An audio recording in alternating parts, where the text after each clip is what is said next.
The South, drenched in beauty, where humans and wildlife thrive. The humid air of the summer brings about feelings of relief and hope. But in the summer of 2001, hope vanished from a small town in Alabama, resulting in one of the longest cold cases that transcends decades.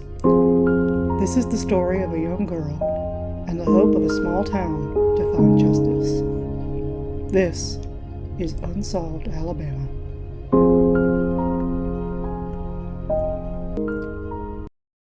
Shannon Nicole Paulk was born on May 8, 1990, in Prattville, Alabama, just 15 miles away from the state capital of Montgomery. She lived with her mom, Marie Shroud, and her older sister at Candlestick Mobile Home Park. She was loved by her neighbors and couldn't wait to start the new school year. She was kind, compassionate, and willing to help anyone in need. Everyone at the park knew each other. The children would play between the front yards and ride their bicycles. Parents could breathe easy knowing their children were always watched by close friends. August 16, 2001 was supposed to be no different. The morning went on as usual. Everyone woke up, parents got ready for work, and children were eager to play outside despite the humid heat. By the afternoon, Shannon's mom, Marie, had just gotten home from work. She saw Shannon playing outside with her friends, something Shannon always loved to do. By the time the streetlights came on, she called out for her daughters to come inside, but only Lisa, the oldest daughter, walked inside their home. Shannon knew the rule to always come inside before dark. Marie and Lisa looked outside for Shannon, but Shannon was nowhere to be found. They called out for her, but no response. They asked neighbors if they'd seen Shannon, many stating the last time anyone saw her was at 12 o'clock that afternoon.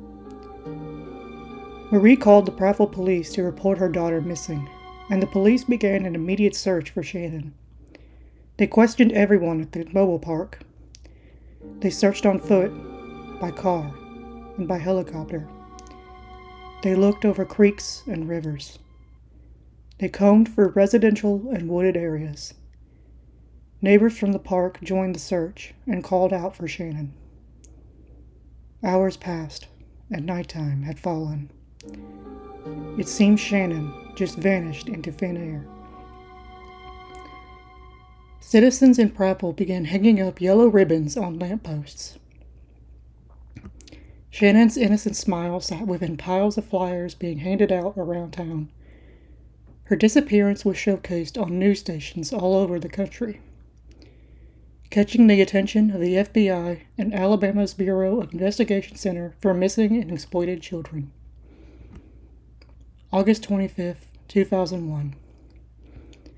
The small town soon began to swirl with rumors that Shannon had been found. But that was proven false thanks to the interference of the police chief. Days turned into months, and the town began to panic, heartbroken, but hopeful that Shannon would be found. By this time, everyone the family knew had been questioned and given polygraph tests. No one was considered a suspect. August 26, 2001. A candlelight vigil was held for Shannon's safe return. Her family, friends, and neighbors from the mobile park were all in attendance. Many strangers also showed up to support the family and prayed that Shannon would return home. August 30th, 2001. Police released a composite sketch of a potential witness to Shannon's disappearance. Neighbors at the mobile park couldn't identify the man from the sketch. However, the man in question was not considered a suspect at the time it had been released to the public.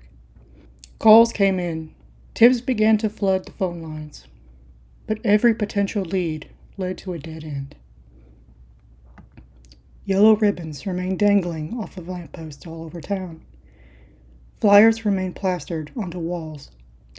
Billboards stretched wide to get the public's attention about the missing girl. October 6, 2001. Off County Road 66, two hunters in a public hunting area spotted a black trash bag in the middle of the woods. They ignored the bag, passing by it multiple times as they walked among the foliage hunting rabbits. One of the hunters passed by the bag again, and this time he grew curious and opened it. Police were called, and when they arrived at the scene, they found a decomposed body inside a trash bag. They couldn't identify the body on the spot, but they noticed the body had its hands tied behind its back.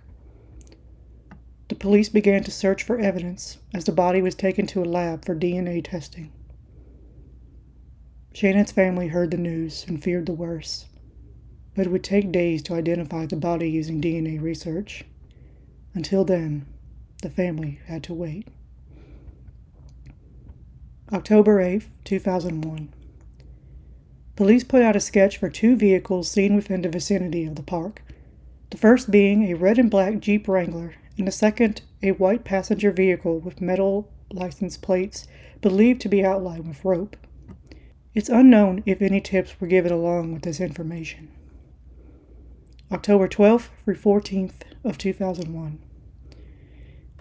Police released a statement to the public asking everyone in the community to be aware of anyone acting unusual or showing any red flags. They also considered a suspect, a white male, possibly a loner, who knew the area well.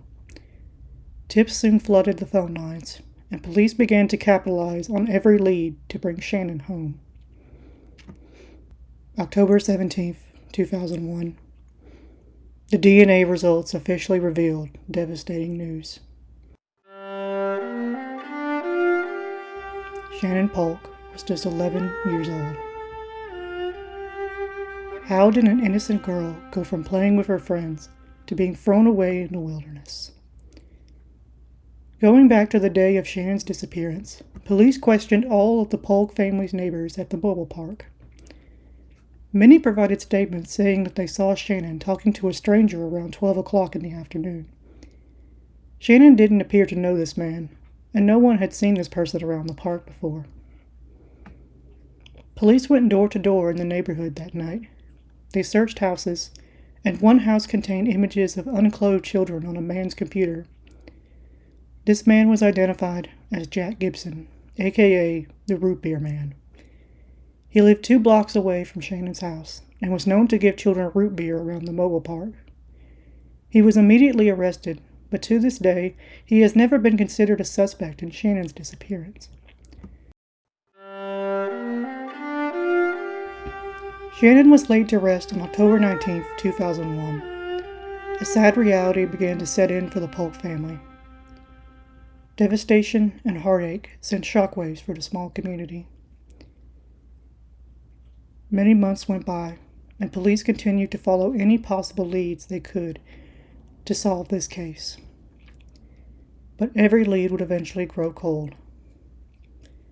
Over the course of many years, Shannon's case would be aired on America's Most Wanted and Dateline. Her picture was showcased every year on the news in hopes that someone had any information. The composite sketch of the man in question was released every year, with many at this point now believing the man as a suspect rather than a witness. 2 years after Shannon was found, a girl named Heaven Lachey Ross went missing under similar circumstances. She was never found. But many believe the two cases are linked to the same killer. Other possible links are the cases of Teresa Dean, who went missing in 1999, and Tabitha Tudors in 2003. Fast forward to 2017. The police announced that the composite sketch of the potential witness was no longer considered credible. And to this day, Shannon's case remains open and active in the hope that someone out there has some kind of answers. Police won't stop searching until they bring this killer to justice. As of 2025, we approach the 25th anniversary of Shannon's disappearance, and residents of Prattville continue to ask the same question. What happened to Shannon Paulk? And will her killer ever be brought to justice? Will her case ever be solved?